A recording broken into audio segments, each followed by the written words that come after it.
I spoke on this before.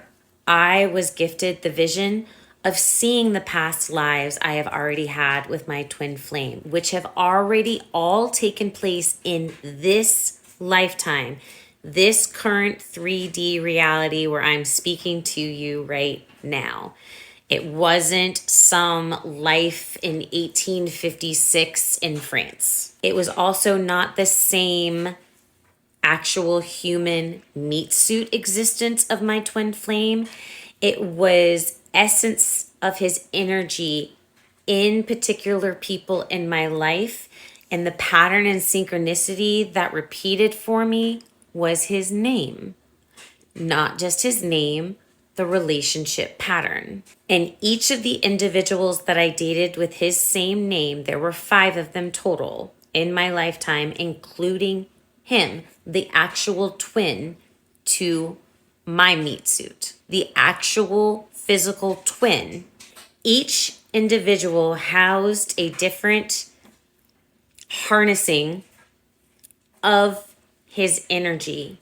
And when you put them all together, it made the whole of my twin, which was also the mirrored reflection of me, my soul. When my twin and I, the actual meat suit version that I will reunite with, when we met back in 2020, that not only ignited our contract spiritually, but it was also the catalyst for me as the divine feminine to wake the fuck up.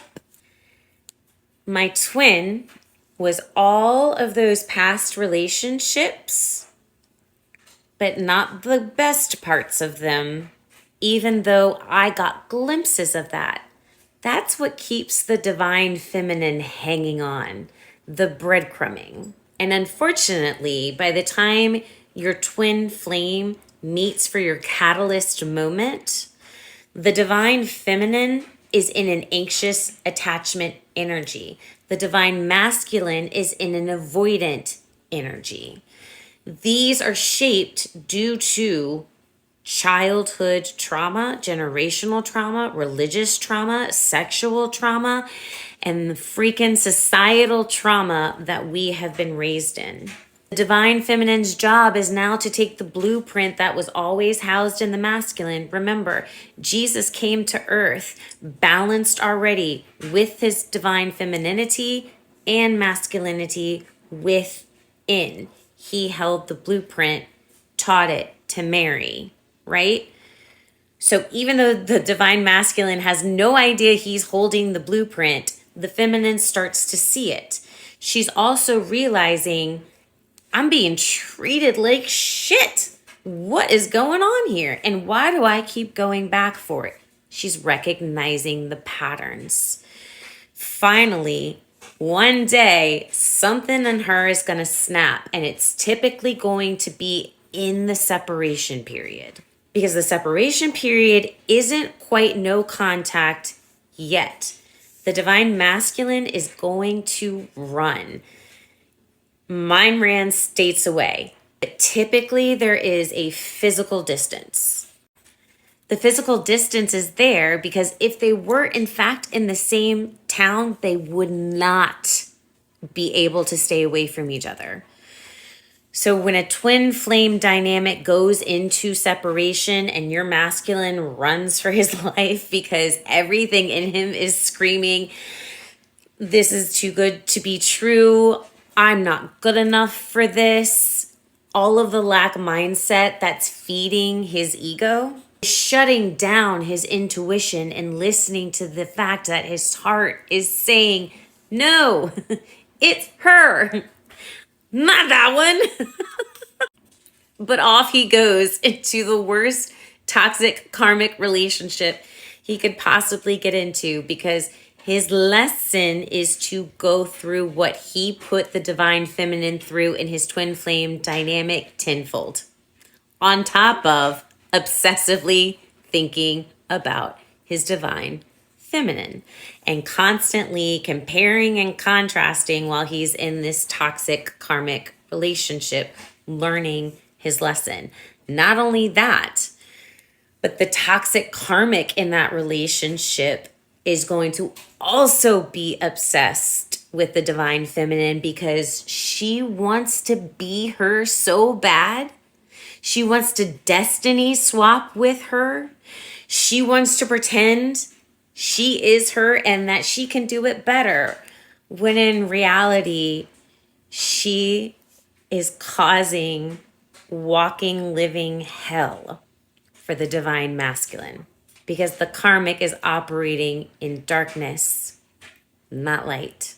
In order to show the difference between the light and the dark, and it starts waking the masculine up. So he's starting to wake up because the divine feminine has now, in the separation period, she is going through her own version of hell. All of the trauma and toxicity and patterns are surfacing and causing chaos in her life. She comes to a moment when she finally realizes something has to change. And she makes the decision to actually start healing and following the blueprint that was in the divine masculine that she picked up and took with her, even though at the time that she's choosing to do all of this. And what this looks like is the divine feminine just choosing herself. Okay? She's not going out there and signing up for classes on how to be a twin flame or anything like that they try to tell you in that documentary. When I started this journey, I had absolutely no idea I was a twin flame. Not one. The knowledge of me becoming a twin flame did not happen until after I was spiritually awake.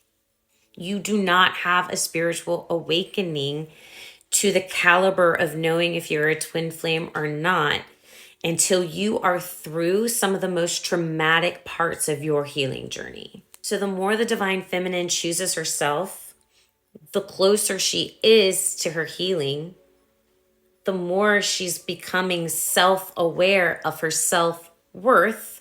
And all that while, that is her calling all her energy back from her twin flame, from the divine masculine. And because they are two souls split into one, when she pulls her energy back, it pulls his energy forward. As well as the relationship dynamic is changing. The divine feminine, who is always meant to sit in receiving mode, right? She is the antenna. She is meant to receive. The divine masculine is the action, the tethering to the earth. He has got to make the choice to choose himself as well now. The divine feminine has led the way. She did the trailblazing. She took the blueprint and built the house. Now he gets to follow the same map. Think of kite on a string. The kite is the divine feminine. She is the healer. The divine masculine holds her, grounds her, protects her. But in order to achieve kite on a string dynamic in a healthy way, twin flames have to walk through so much trauma. And they are going to go into a long separation period to heal before they can reunite as one.